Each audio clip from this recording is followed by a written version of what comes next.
kayo'y aking gagawin. Katambal ko sa tungkulin. Alleluia, Alleluia.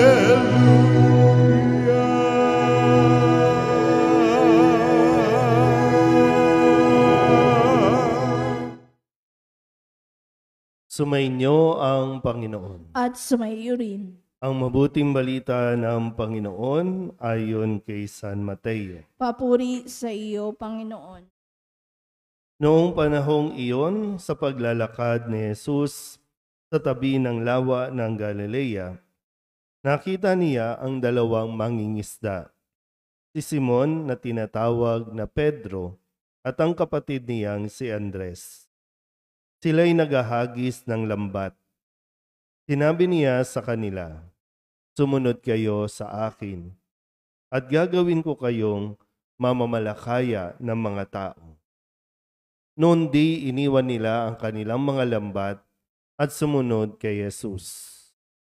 Nagpatuloy siya ng paglakad at nakita rin niya ang magkapatid na Santiago at Juan, mga anak ni Zebedeo.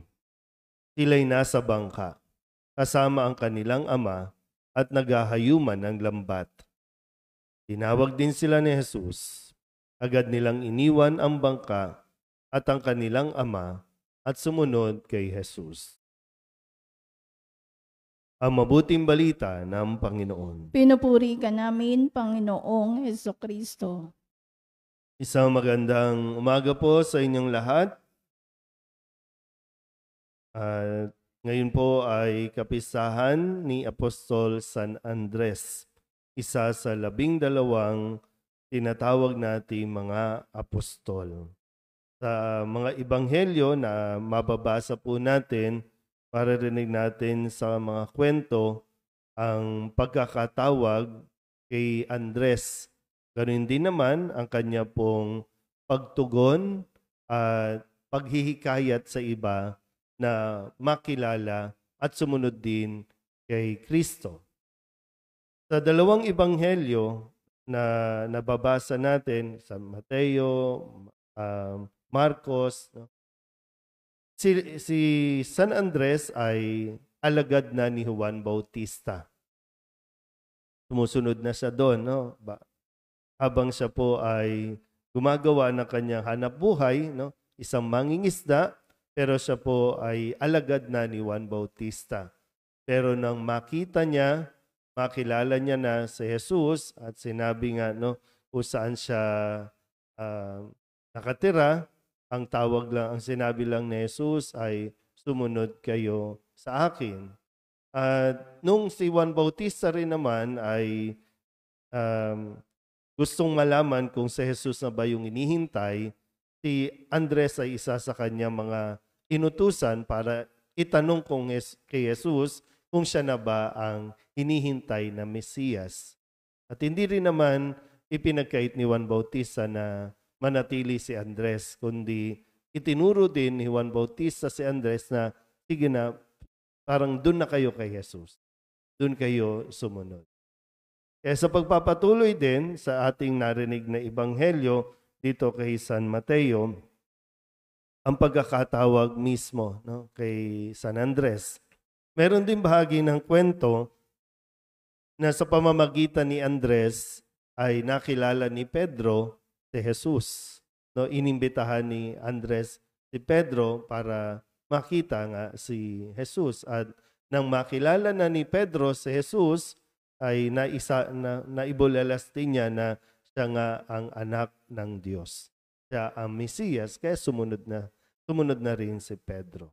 So, ano ba ang pwede natin makuha at mapagnilayan sa estado natin ngayon? No? Dahil mayroong mga pagsunod na talagang literal na iiwanan mo ang lahat, susunod ka kay Jesus.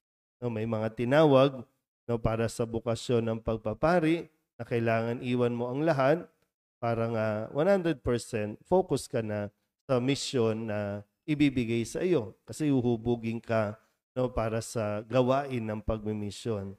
Pero meron din naman sinasabi sa atin na makakasunod pa rin tayo kay Kristo.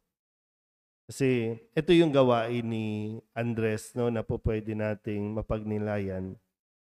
Ang mission niya ay makilala si Jesus at ito, pagkatapos ng makilala, maipakilala niya si Jesus sa ibang tao.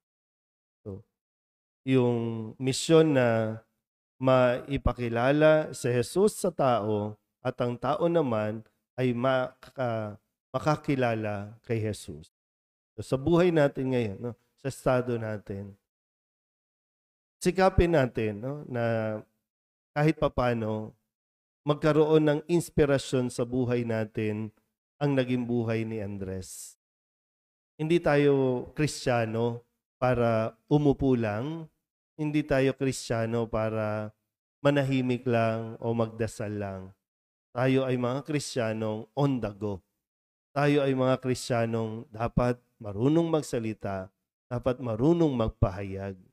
Kaya nga sabi, di ba, sa sulat din ni Apostol San Pablo sa mga taga-Roma, paano makakapakinig kung walang magpapahayag? Paano maipapahayag kung hindi tayo makikinig muna kay Jesus? Hindi natin maibibigay ang mga bagay na wala sa atin. We cannot give what we don't have. Kaya mahalaga po, no, na nandito tayo at pagkatapos nito, yung misyon na ihatid sa mga tao ang natututunan natin ito. Yung katapangan, no? Kung ngayon, sineselebrate din natin yung Bonifacio Day. Hindi ko alam kung yung magulang ba ni Andres Bonifacio ay Kristiyanong naniniwala, no, noon. Kasi di ba yung mga pangalan ng mga sinisilang noon ay ipinapangalan sa mga santo. Pero yung katapangan, no? Katapangan ni Andres Bonifacio, marahil ay natutunan din niya sa katapangan na ipinakita ni San Andres, ang apostol. Kasi naglakbay sa ibang bayan at doon ay sa kanyang pagpapahayag ng mabuting balita ay tinanggap niya ang pagkamartir. No, ipinako. Kaya nga yung kanyang imahin, yung naka-cross na cross, no, doon po siya. Hindi yung, kasi yung cross natin, ganyan, pero yung ginamit sa kanya ay yung paekis, no, na cross. At doon siya nagtamo ng kanyang pagkamartir. So, yun nga po, no, hindi natakot si San Andres na harapin ang kamatayan.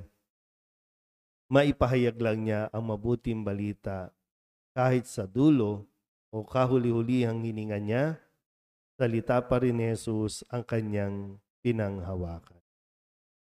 Amen?